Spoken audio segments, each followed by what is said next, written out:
Subscribe करें हमारे YouTube channel को और बेल आइकन को प्रेस करें हमारे लेटेस्ट वीडियोस को देखने के लिए।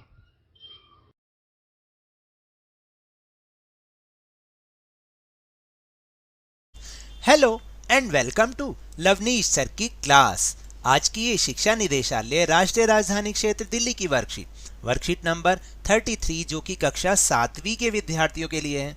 यह ली गई है विज्ञान विषय से और इसमें आज हम पुनरावृत्ति करेंगे टॉपिक प्रकाश संश्लेषण की। तो जैसा कि आपको पता ही है कि अब हम विज्ञान में पुनरावृत्ति कर रहे हैं, तो इसी श्रृंखला में आज हम प्रकाश संश्लेषण की पुनरावृत्ति करेंगे, यानी कि उसकी रिवीजन करेंगे। तो चलिए शुरुआत करते हैं मेरे साथ और समझने की कोशिश करते हैं। पत्तियों की सतह पर उपस्थित सूक्ष्म रंध्र द्वार कोशिकाओं से घिरे होते हैं।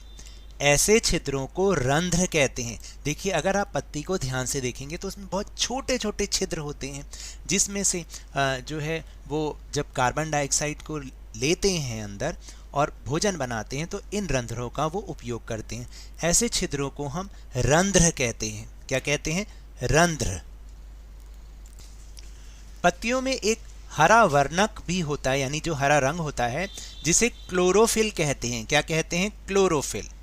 क्लोरोफिल का क्या काम है? क्लोरोफिल सूर्य के प्रकाश यानी सौर प्रकाश की ऊर्जा का संग्रहण करने में पत्ती की सहायता करता है, जिससे कि वो भोजन बनाते हैं। और वह प्रक्रिया जिसमें ऊर्जा का उपयोग सूर्य के प्रकाश की उपस्थिति में जल एवं कार्बन डाइऑक्साइड से खाद्य संश्लेषण में होता है, उस प्रक्रिया को हम प्रकाश संश्लेषण कहते हैं। यानी पौधे जब अपना भोजन बनाते हैं तो उस प्रक्रिया को हम क्या कहते हैं?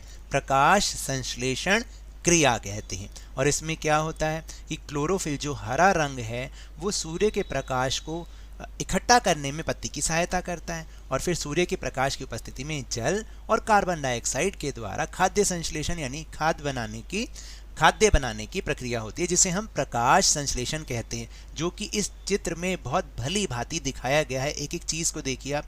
ये पत्तियों में क्लोरोफिल है, यहाँ से जल और खनिज इन पौधे को मिल रहा है, और क्लोरोफिल जो है वो सूर्य के प्रकाश को इकट्ठा करने में मदद करता है, और ये पौधे जो हैं कार्बन डाइऑक्साइड और जल की उपस्थिति में अपना खाना बनाते हैं। पृथ्वी पर यह एक अद्वितीय प्रक्रम है। पत्तियों द्वारा सौर ऊर्जा संग्रहित की जाती है, यानी इकट्ठी की जाती है, तथा पादप में, बार बार शब्द आएगा पादप, पादप का मतलब है पौधा, पौधे में खाद्य के रूप में संचित हो जाती है। अतः सभी जीवों के लिए सूर्य ऊर्जा का चरम स्रोत है। यानी सभी जीवों के लिए जो सूर्य है वो ऊर्जा का चरम स्रोत है, ऊर्जा प्रदान करता है सभी जीवों को, चाहे वो मानव हो, चाहे वो जीव जंतु हो, चाहे वो पेड़ पौधे हो। तो चलिए अब हम चलते हैं अपने प्रश्नोत्तर की ओर। तो पहला प्रश्न है कि पादप का कौन सा भाग खाद्य फैक्ट्री कहलाता है? पादप का मतलब पौधों। तो पत्तियां ही पादप की खाद्य फैक्ट्रियां हैं, क्योंकि यहीं से ही भोजन बनाने की प्रक्रिया शुरू होती है। फिर दूसरा प्रश्न है कि प्रकाश संश्लेषण के उत्पाद व अभिकारक क्या हैं? अभिकारक का मतलब प्रकाश संश्लेषण के लिए कौन कौन सी चीज़ें जरूरी हैं। देखिए, प्रकाश संश्लेषण के लिए अभिकारक प्रकाश, ऊर्जा, पानी, कार्बन डाइऑक्साइड और क्लोरोफिल हैं, और उसके उत्पाद हैं चीनी, ऑक्सीजन और पानी। देखिए, उत्पाद का मतलब है जो इससे उत्सर्जित होता है, यानी जब वो पौधे अपना भोजन बनाते हैं तो उसके बाद वो क्या उत्पाद बनाते हैं उस चीज़ का, वो ऑक्सीजन को बाहर निकालते हैं, जिसको कि हम इंसान ग्रहण कर लेते हैं। फिर प्रश्न नंबर 3 है कि पादप श्वसन करते हैं दिन के समय, दिन व रात के समय या रात के समय? तो इसका उत्तर है दिन व रात के समय, क्योंकि पादप जो है हर समय श्वसन करते रहते हैं। फिर चौथा प्रश्न है कि मानव के लिए प्रकाश संश्लेषण महत्वपूर्ण क्यों है? देखिए, प्रकाश संश्लेषण मानवों के लिए ही नहीं बल्कि सभी जीवों के लिए महत्वपूर्ण है, क्योंकि यह वायुमंडल में ऑक्सीजन का स्रोत है। प्रकाश संश्लेषण के बिना कार्बन चक्र भी नहीं हो सकता, ऑक्सीजन की आवश्यकता वाले जीव नहीं बचेंगे और पौधे मर जाएंगे अगर ऐसा ना हो। तो इसलिए जो प्रकाश संश्लेषण क्रिया है वो मानव के लिए इसलिए महत्वपूर्ण है, क्योंकि जब पौधे अपना भोजन बनाते हैं तो उसके बाद उत्पाद के रूप में वो ऑक्सीजन को छोड़ते हैं। इस तरह से ये हमारे लिए महत्वपूर्ण है। फिर प्रश्न नंबर 5 है कि क्या प्रकाश संश्लेषण प्रक्रिया सूर्य के प्रकाश के बिना भी संभव है? तो इसका उत्तर है कि पौधों को प्रकाश संश्लेषण के लिए प्रकाश की आवश्यकता होती है, लेकिन इसके लिए सूर्य का प्रकाश होना आवश्यक नहीं है। यदि सही प्रकार के कृत्रिम प्रकाश का उपयोग भी किया जाता है, यानी आर्टिफिशियल लाइट का प्रयोग आप करें, तो भी प्रकाश संश्लेषण हो सकता है।